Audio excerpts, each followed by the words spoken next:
Hi friends, అందరికీ నమస్కారం. Welcome to my channel. ఈరోజు మన ఛానల్లో మరొక కొత్త రెసిపీ వచ్చేసి మసాలా మ్యాగీని మరింత రుచికరంగా ఎలా చేయాలో చూసేద్దాం. ఇలా చేసిన ఈ మసాలా మ్యాగీ అయితే చాలా టేస్టీగా ఉంటుందండి. మ్యాగీ అంటే మనం ఒక 2 మినిట్స్లో చేసుకుంటూ ఉంటాము. పిల్లలు కాకుండా పెద్దలు కూడా చాలా ఇష్టంగా తింటారండి. అలాగే ఫ్రెండ్స్, మన వీడియోస్ని ఫస్ట్ టైం చూస్తున్నట్లయితే మా ఛానల్ని సబ్స్క్రైబ్ చేసుకోండి. ప్లీజ్ సపోర్ట్ చేయండి. మరెంతో టేస్టీగా చాలా సింపుల్గా ఈ మసాలా మ్యాగీని మరింత టేస్టీగా ఎలా చేయాలో చూసేద్దాం. మసాలా మ్యాగీ చేయడానికి ముందుగా 2 వరకు మ్యాగీలను తీసుకున్నాను. దీంతో పాటు 2 మసాలా ప్యాకెట్లను కూడా తీసుకున్నానండి.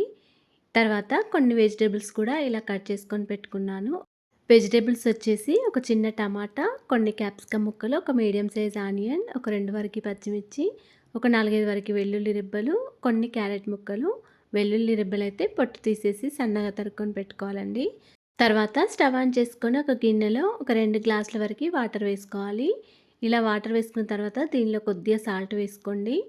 ఈ వాటర్ ఇలా బబుల్స్ వచ్చే వరకు ఉంచుకొని దీనిలో మనం తీసుకున్న మ్యాగీలను వేసుకోవాలి. ఇలా మ్యాగీలను కొద్దిగా ఉడకగానే ఇలా కట్ చేసుకోండి. మీకు కట్ చేసుకోవడం ఇష్టం లేకపోతే అలాగే ఉంచుకోండి. ఇలా మధ్యలోకి కట్ చేసుకున్న తర్వాత ఇలా ఉడకనివ్వండి. పూర్తిగా ఉడకాలండి. మంచిగా ఉడికిన తర్వాతే వీటిని తీసేసుకోవాలి. మధ్యలో ఒకసారి ఇలా చెక్ చేసుకోండి. గరిటెతో ఇలా తీసుకొని నలిపి చూస్తే మనకి ఈజీగా అర్థమైపోతుందండి మ్యాగీ ఉడికిందో లేదో. ఇంకా కొద్దిసేపు ఇక్కడ ఉడకాలండి. మళ్ళీ ఒక 1 మినిట్ తర్వాత మ్యాగీ చక్కగా ఉడికిపోయింది. ఇలా ఉడికిన మ్యాగీని వెంటనే స్ట్రైనర్లోకి వేసుకోవాలండి. వాటర్తో సహా స్ట్రైనర్లో వేసుకోవాలి. మళ్ళీ వెంటనే చల్లటి వాటర్ కూడా వేసుకోవాలి. ఇలా చల్లటి వాటర్ వేయడం వల్ల మనకి మ్యాగీ అనేది పొడి పొడిగా వస్తుందండి. ముద్దగా అవ్వకుండా ఉంటుంది. ఇప్పుడు దీనిలోకి కొద్దిగా ఆయిల్ని కూడా వేసుకోవాలి. ఈ ఆయిల్ కూడా మ్యాగీని పొడి పొడిగా చేస్తుంది కాబట్టి కొంచెం ఆయిల్ని కూడా వేసుకోవాలి. ఇలా ఆయిల్ వేసిన తర్వాత చేతితో ఇలా పొడి పొడిగా చేసుకోండి. లేకపోతే ముద్ద కట్టుకుపోతాయండి. అందుకే వెంటనే పొడి పొడిగా చేసుకోవాలి. ఇలా పొడి పొడిగా చేసుకున్న తర్వాత వీటిని పక్కకు పెట్టుకొని స్టవ్ ఆన్ చేసుకొని ఒక కడాయి పెట్టుకోవాలి. కడాయిలో ఒక 1½ టేబుల్ స్పూన్ వరకు ఆయిల్ వేసుకోవాలి. ఆయిల్ వేడిన తర్వాత సన్నగా తరుక్కొని పెట్టుకున్న వెల్లుల్లి రెబ్బలు వేసుకోవాలి. ఒక 4, 5 వరకు వెల్లుల్లి రెబ్బలను ఇలా పొట్టు తీసి సన్నగా తరుక్కొని వేసుకోవాలి.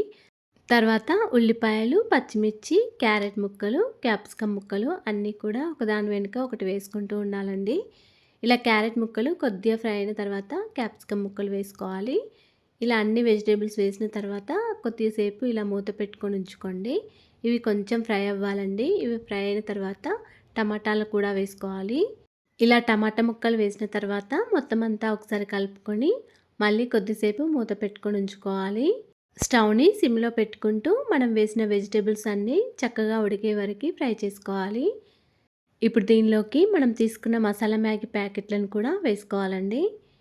ఇలా ప్యాకెట్లను కట్ చేసుకొని పౌడర్ అంతా కూడా వేసుకోవాలి. అలాగే దీనిలోకి కొద్దిగా పసుపు, ఒక 1½ టీ స్పూన్ వరకు కారం, రుచికి సరిపడా సాల్ట్ని వేసుకోవాలి. మనం ఆల్రెడీ ముందే మ్యాగీని ఉడికించేటప్పుడు కొద్దిగా సాల్ట్ వేసుకున్నాం కాబట్టి ఇక్కడ కొంచెమే వేసుకోండి. ½ టీ స్పూన్ కంటే కొద్దిగానే వేసుకోవాలి. ఇలా అన్నీ వేసిన తర్వాత మొత్తం అంతా ఒకసారి కలుపుకొని మనం ఇలా పొడి పొడిగా చేసుకొని పెట్టుకున్న ఈ మ్యాగీనంతా కూడా వేసుకోవాలి. ఇలా వేసిన తర్వాత మొత్తం అంతా ఒకసారి కలుపుకోవాలండి. మనం వేసిన అన్ని వెజిటేబుల్స్ కూడా ఈ మ్యాగీలో కలిసే విధంగా మంచిగా కలుపుకోవాలి. ఇలా కొద్దిసేపు కలిపిన తర్వాత దీనిలోకి కొన్ని ఉల్లిపాయ ముక్కలు, కొంచెం కొత్తిమీర కూడా వేసుకొని మళ్ళీ ఒకసారి కలుపుకోవాలి. ఇలా కొన్ని ఉల్లిపాయలు పచ్చివి వేస్తే చాలా టేస్టీగా అనిపిస్తాయండి. ఇప్పుడు దీనిలోకి మీకేమైనా కారం ఒకవేళ తక్కువగా అనిపిస్తే మరి కొంచెం కారమైనా వేసుకోవచ్చు. ఇప్పుడు స్టవ్ని సిమ్లో పెట్టుకొని ఒక 2 మినిట్స్ వరకు ఇలా 2 గరిటెలతో ఫ్రై చేసుకుంటూ ఉండండి. ఇప్పుడు దీనిలోకి చివరిగా కొద్దిగా గరం మసాలాను కూడా వేసుకోవాలి. ఇలా గరం మసాలా వేసుకుంటే ఈ మ్యాగీ చాలా టేస్టీగా ఉంటుందండి. అంతేనండి, ఎంతో టేస్టీగా సింపుల్గా చేసుకునే మసాలా మ్యాగీ రెడీ అయిపోయింది. ఇలా మీరు ఒకసారి ట్రై చేసి చూడండి. పిల్లల నుండి పెద్దవాళ్ళ వరకు చాలా ఇష్టంగా తింటారు. అలాగే ఫ్రెండ్స్, మా ఛానల్ని ఇంతవరకు సబ్స్క్రైబ్ చేసుకోకపోతే సబ్స్క్రైబ్ చేసుకోండి. వీడియో కనుక నచ్చినట్లయితే ఒక లైక్ చేయండి అండ్ షేర్ చేయండి. ప్లీజ్ మా ఛానల్ని సపోర్ట్ చేయండి. Thanks for watching.